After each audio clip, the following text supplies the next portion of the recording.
Do you lock the front door and check the windows before you go to sleep? Of course you do. Because all of us are naturally afraid of violence, murder.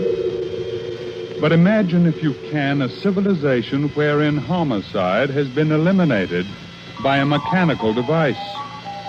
No more shootings, no more strangulations, no more killings of any kind. That's the kind of civilization our descendants may enjoy in the next century. Sounds great, doesn't it? And yet the effect is murder. I think you'll see what I mean as we listen to a remarkable tale from Galaxy magazine, a story called Watchbird.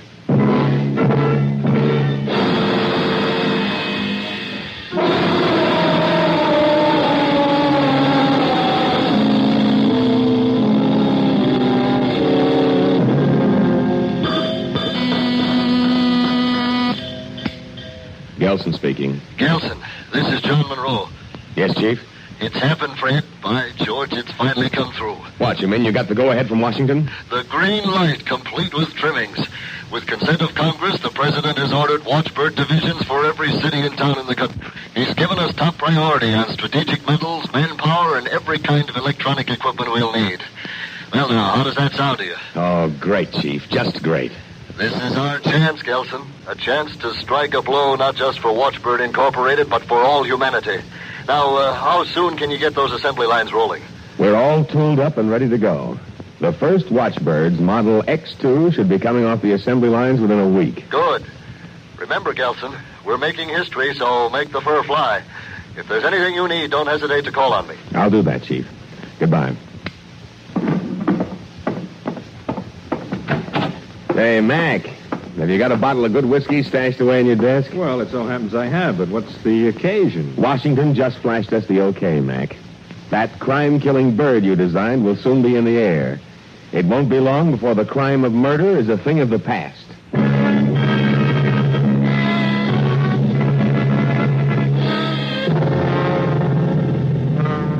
That's how it seemed to me, Fred Gelson, Vice President in charge of production of Watchbird Incorporated, on the morning of March 26th in the year 2003. That's how it seemed to all of us. Hadn't Jed McIntyre, our chief engineer and one of the finest scientists in the country, testified before a special commission set up by the President of the United States? To sum up, gentlemen, we have in the Watchbird a mechanical flying policeman capable of staying aloft for months at a time. The Watchbird's electronic brain is tuned to the peculiar brain waves thrown off by the potential murderer. With its tremendous speed, the Watchbird can reach the murderer before he puts his criminal impulse into action. And with its electrical immobilizer, the Watchbird can stop the act of violence before it takes place.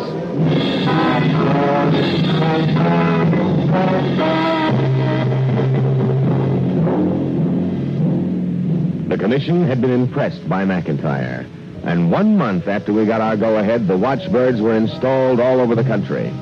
On a given date, they were released simultaneously into the sky. We followed the bird assigned to our district by televiewer and radar. Over the city, the Watchbird soared, its aluminum hide glistening in the sun. Then something happened. The bird spun into a dive. Its electronic brain had picked up a murder wave from below. Built-in kinesthetics guided the Watchbird in the direction of the killer, a small man standing in an alley waiting for his victim. He didn't see that streak of aluminum lightning rushing toward him until it was too late. Before he could raise his gun to fire at the Watchbird, a bolt of man-made lightning knocked the gun from his hand. He scrambled for it, but before he could reach it, the Watchbird knocked him flat on his back. He lay there helpless, immobilized, with the bird hovering over him until the police arrived and took him away. The Watchbird had prevented its first murder.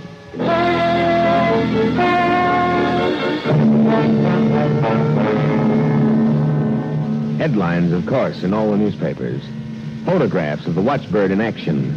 An interview with the would-be killer and another with John Monroe, who claimed that the millennium had arrived. Just about the only people in town who weren't hailing the advent of the Watchbird era were Jim Spinner, the chief of police, and Norma, my wife.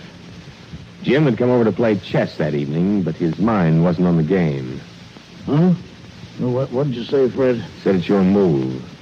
It is? I can't concentrate. I've been thinking of those blasted watchbirds. Those things have got me worried. Well, you saw the birds in action today, Jim. What is there to worry about? That's it. I don't know. Jim's right, Fred. There's something peculiar about mechanical birds flying around, knocking people down with electrical immobilizers. People? You mean killers, don't you, Norma? Now, don't be old-fashioned, dear. Well, old-fashioned or not, I still... Say, there's a special Watchbird broadcast on right now. Switch on the set, will you, dear? All right. You can laugh at me as much as you like, Fred, but I don't care for the idea of electronic gadgets taking the law into their own hands. Isn't that just like a woman? Taking the law into their own hands. Those birds are our agents. This is Washington. At this time, we have a report here, a roundup report from the first day of National Watchbird operation. And the news tonight is very good indeed. For the country as a whole, the rate of homicide has dropped 38%. In every case where watchbirds reached the criminal, the crime was prevented. Wait, I want to hear this. Turn it off. You'll get all that in the morning newspapers. Pennsylvania, homicide You know, I down just 27%. thought what it is about New the York watchbirds down that bothers me. 31%. Yeah, that- Ohio down. Fred, this wonder bird of yours has electronic learning circuits in addition to all the others, hasn't it? That's right. The watchbirds are built to respond to certain stimuli and to carry out certain operations when they receive that stimuli. And the learning circuits. Yes, I'm coming to that. Only certain murderers give out these stimuli. Without learning circuits, the watchbird would only be 70% efficient. To stop all murders, the watchbird has to search out new definitions of murder and correlate them with what it already knows. See? I see this much. You've given a mechanical device the power to think and learn. And I don't like it, Fred. I don't like it.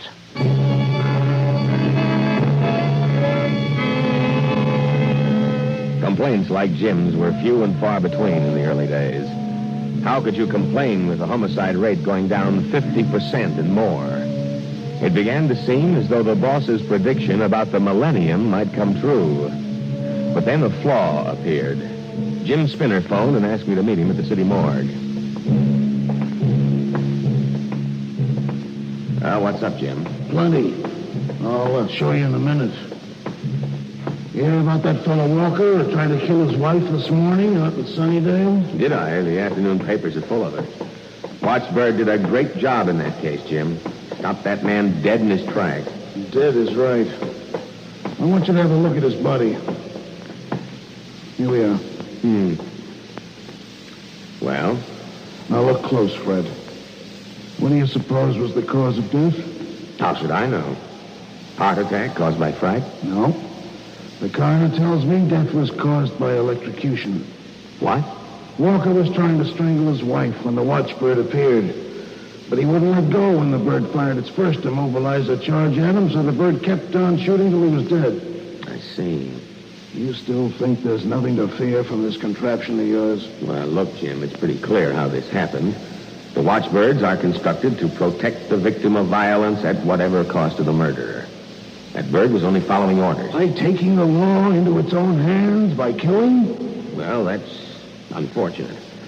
But see here, suppose Walker had succeeded in killing his wife and was arrested for it.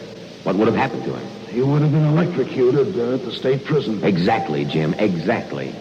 This way, the bird did the job for you. What's the difference? The difference is this. When the state condemns a killer, it's only after due process of law. A jury of men decide, and after that, a man pulls the switch. But this way, it's inhuman.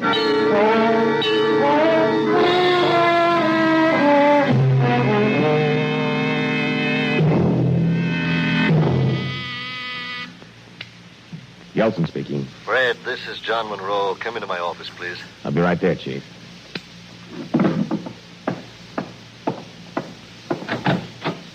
Sit down, Gelson. Fred, I've called you and Mac in because we're up against a bit of a problem. These blasted watchbirds have gotten some peculiar ideas into their heads lately. Here, read this, Gelson. National Association of Slaughterers and Meat Packers. Yes. Dear sir, it has come to our attention by way of reports from member companies that watchbirds have been interfering recently with the orderly operation of their slaughterhouses. On numerous occasions, the birds have attacked workers slaughtering cattle. And in several other That's the gist of it. The watchbirds won't let the slaughterhouse workers do their job. How do you account for that, McIntyre? Sounds like the trouble is in the learning circuits. Look, Mr. Monroe, we provided the watchbirds with learning circuits to make them more efficient. Every day, their thinking centers correlate new facts that they've learned about murder. Now, apparently, they've come to the conclusion that slaughtering cattle is murder. I think I've got the answer, Chief. We figured the watchbirds would think of murder as we do. But they don't think. They merely react to stimuli. Is that right, Mac? I'm afraid so, Chief. We should have defined murder very carefully and precisely when we installed the learning circuits. As it is, the birds are making their own definition. Well, this is a fine time to discover it. Why didn't you think of it? Hello. Yes, speaking. Who? Oh, yes, indeed. How do you do, Mr. Monday? What's that? Say that again, sir? Well, that's impossible. Look here, sir. I'm in a conference right now. Can I call you back in half an hour, sir? Good. Yes, I'll certainly do that, sir. Goodbye. You know who that was, McIntyre? Mr. William Monday, head of the United States Department of Fisheries. Well, what did he want, Chief? A flock of watchbirds gathered over Gloucester Harbor this morning. They won't let the fishing boats put out to sea. Well, it stands to reason, Chief. A watchbird reason, anyway, that if slaughtering cattle is murder, why shouldn't commercial fishing be murder, too? Oh, but this is ridiculous. It's insane. Monday is ready to blow his top. The biggest fishing port in the United States is tied up by those birds, and he wants to know what we're going to do about it. Now, take it easy, Chief. It's nothing to get alarmed about. We'll just have to adjust the thinking circuits and make the watchbirds more discriminating. And how long will that take? Well, the birds operate independent of any central control, you know. They come back once a week for a repair checkup. We'll just have to adjust them one at a time. One at a time? But what about the slaughterhouse people and the Gloucester fishermen and the United States government breathing down my neck? I promised to call Monday back in half an hour. They'll all have to wait until the birds come in, Chief. Until then, there's not a blessed thing we can do about it. Here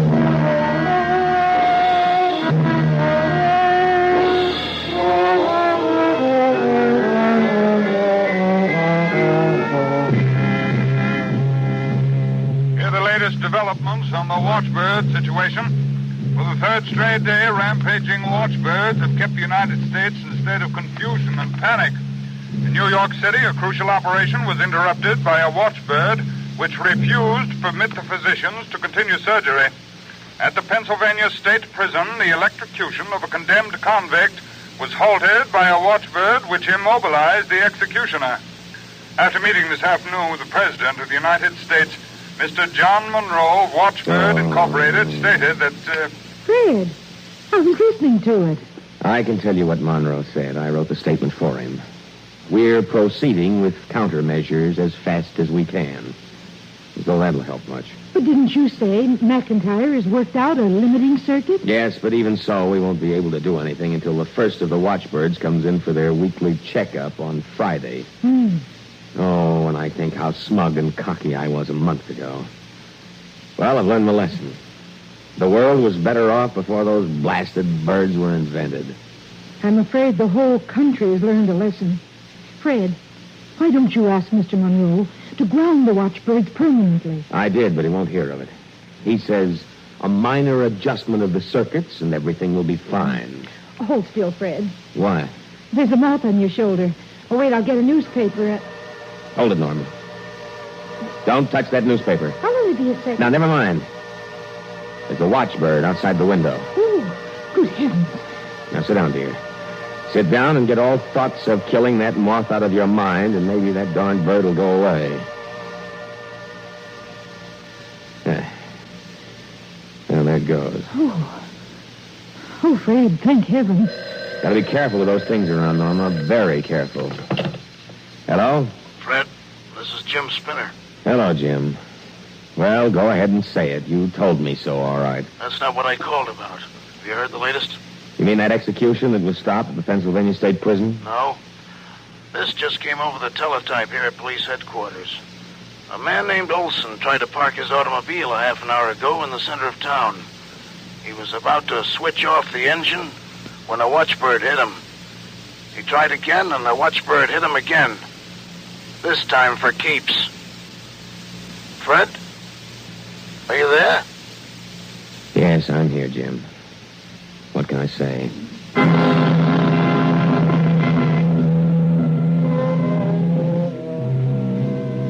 What was there to say? The watchbird had reasoned perfectly, but not in human fashion. An automobile was a moving, functioning organism, therefore it was alive. To shut off the engine seemed to the watchbird like killing it. Therefore, the right of an automobile engine to go on running must be protected, even if the driver died. It went on like that. Cars, trucks, buses, and planes were forsaken by their drivers. No one would dare start an engine for fear of the danger involved in stopping it. Farmers stopped plowing the fields because the watchbirds had decided the earth was full of living organisms which had to be protected. The entire country was tied up. It was monstrous, madness, and nothing could be done about it. Something had to give. Gelson? Yes, Chief. Well, you're going to have your way about the watchbirds. Adjusting the learning circuits won't be enough. Tell the service boys to ground them permanently as they come in. That's orders from the White House. On Friday morning, I got to the service center early. I wanted to be the first man there when the watchbirds came in. But McIntyre was there before me, lying on the floor. Fred, sure I'm glad you're here. Help me up. Sure. Are you all right? Oh, I think so. No bones broken anyway. Well, what happened, Mac? It was a watchbird. What? It was waiting on the floor when I got here. So I went to work disconnecting the kinetic system from the thinking center. But before I could pull a single vital tube, the thing let go with a blast from its immobilizer and knocked me out. And the bird? When I came to, it was gone. But why, Mac? I don't understand it. They don't have any sense of self-preservation. They don't need any sense of self-preservation, Fred. They've got something just as good.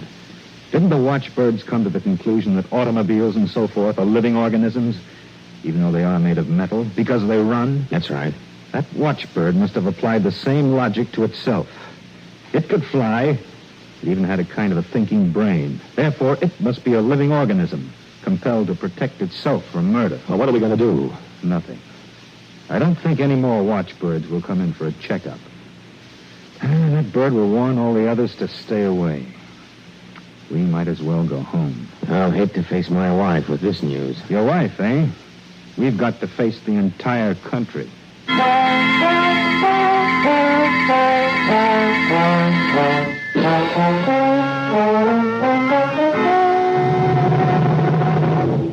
Where's McIntyre? By heaven, Gelson, where's McIntyre? He was notified of the meeting, Chief. He should be here any minute. Are you sure no birds came in for checkup? Are you absolutely certain? Only the first one, Chief. Oh, then we're licked. Mac, where have you been? Trying to figure a way out of this thing. Have you come up with anything? Do you have any suggestions? Only one. Without repairs, the watchbirds are bound to run down. How long would that take? Oh, about 6 months. 6 months? You call that a solution? That's the only one I could think of, Chief.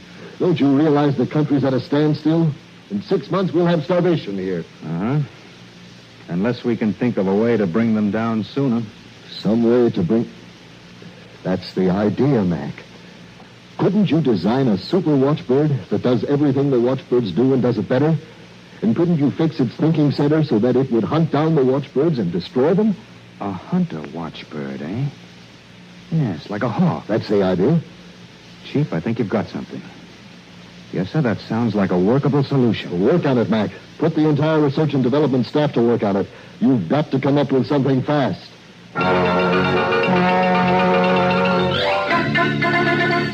And that's how the Hawks were born. It took McIntyre less than a week to build the prototype of the Hawk. He showed it to us on the floor of the factory. As you see, Mr. Monroe, the Hawk is more heavily armored than the watchbird. By the use of new tubes, we've been able to increase its speed by 40%. Its immobilizer guns are designed to kill. And the Hawk's learning circuits are specially designed for hunting. Splendid, McIntyre, splendid. Gelson, how soon can you get the Hawk into mass production? I'm against it, Chief. What? The plan is no good. Don't you think it'll work? Oh, it'll work all right. But I'm afraid the cure will be worse than the disease. Haven't we learned yet? Don't you see, Mr. Monroe, we can't cure human problems by mechanization. Mr. Gelson, I would enjoy hearing you philosophize, but unfortunately people are being killed. Crops are being ruined. Unless the watchbirds are stopped, the country faces famine. Didn't we once say that murder had to be stopped? And look what that got us into. I tell you, Chief, this isn't the way. Very well, Gelson. What would you suggest? Let the watchbirds run down by themselves. But that'll take 6 months. Gelson, are you serious? Let's face it. Admit we were wrong trying to cure human problems by mechanical means. These hawks are... Ridiculous. Gelson, you've been working too hard. Maybe you want to take a week off. As you say, Chief. Well, wait a minute. I didn't mean right now. We can't spare you until you put the hawks into production. The assembly lines must be rolling by the 1st of next week. Is that clear? I'll do my best, Chief.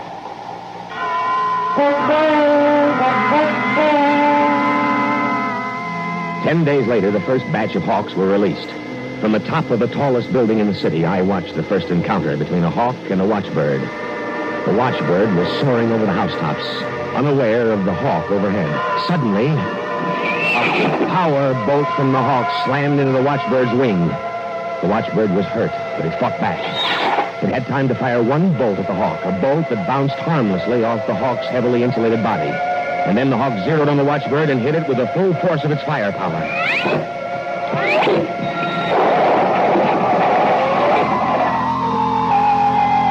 Turning now to the watchbird plague, the news today is favorable. To date, the hawks have destroyed 4,023 watchbirds, leaving only 780 to go.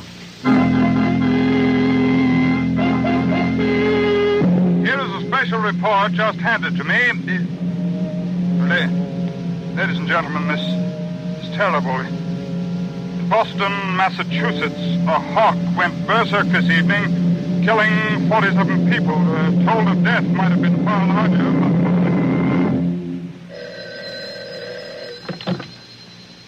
Hello? No, I don't want to speak to him. Look, Miss Evans, I don't want to talk to anybody. Just say you can't locate me. Who's that, Chief? Washington Justice Department. This is incredible. Isn't there anything you can think of, McIntyre? I don't know what to say, Chief. More than 1,000 people killed so far this week. Maybe another bird, something that would hunt down the hawks. Your next gadget would have to be even more self-sufficient and murderous. Haven't you learned yet, Chief? You're right, Gilson, you're right. But why? How did this happen? It's simple. The hawk is a murder machine with improved learning circuits. But all it learns is more and better ways to kill. Since the hawk has to kill and all the watchbirds have been wiped out, the hawks have turned their attention to human beings. Heaven help us. This is what comes of giving a machine the job that was our responsibility in the first place.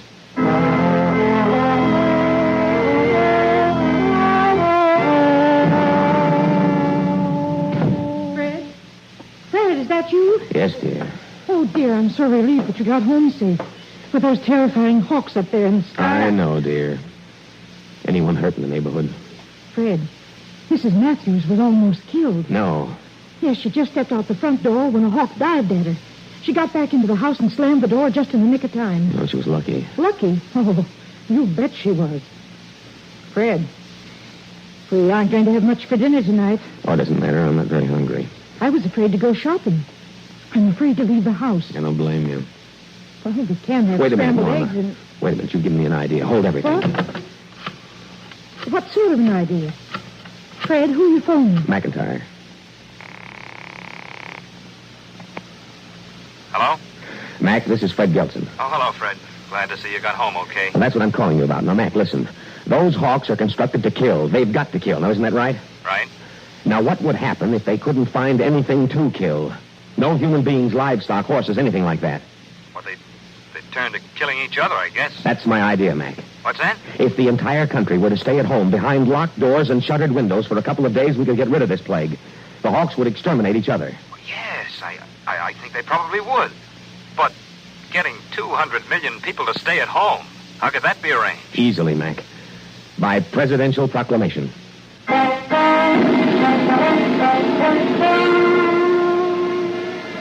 Proclamation issued by the White House today reads as follows. By the authority vested in me, I, the President of the United States, call on all residents of the United States to remain indoors during the 3 days commencing at sunrise August 10th and ending at sunrise August 13th. During this period, no one is to leave his home for any reason.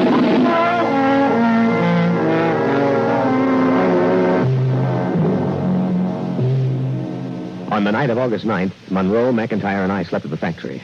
Like everyone else in the country, we'd prepared enough food to last 3 days. On the morning of August 10th, the life of the country came to a standstill. All city streets were deserted.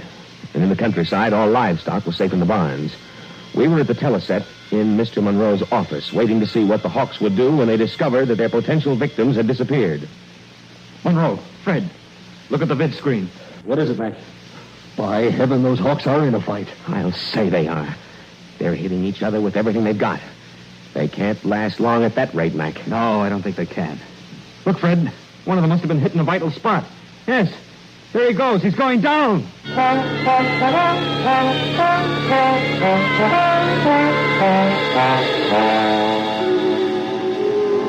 For 3 days and nights, there was war in the sky.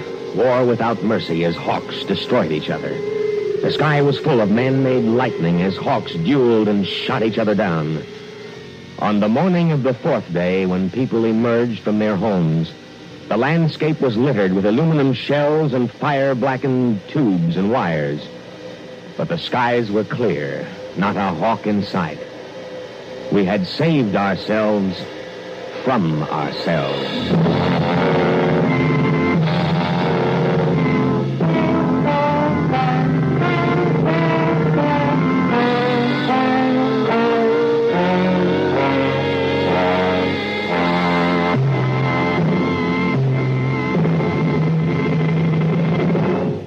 That's it. Watchbird by Robert Sheckley, thanks to wonderful Galaxy magazine, now on the stands. Next week, another extraordinary tale of tomorrow out of Galaxy magazine called Inside Earth by Paul Anderson. The story of an interplanetary agent provocateur whose job was to stop rebellion by starting a revolution. This is your host, O Mentor. Until next week, then, be kind to all birds. Tales of Tomorrow. Heard in tonight's play were Leon Janney as Gelson, George Kluge as Monroe. Others in the cast were Mary Michael, John Raby, and Gerald Keane. Special sound effects by Ed Blaney and Bob Prescott. Technical supervision by Joe Durante. Your host, O Mentor, was Raymond Edward Johnson. Music composed and conducted by Bobby Christian. Script adaptation by Michael Sklar. Produced by ABC in association with George Foley and directed by Warren Somerville.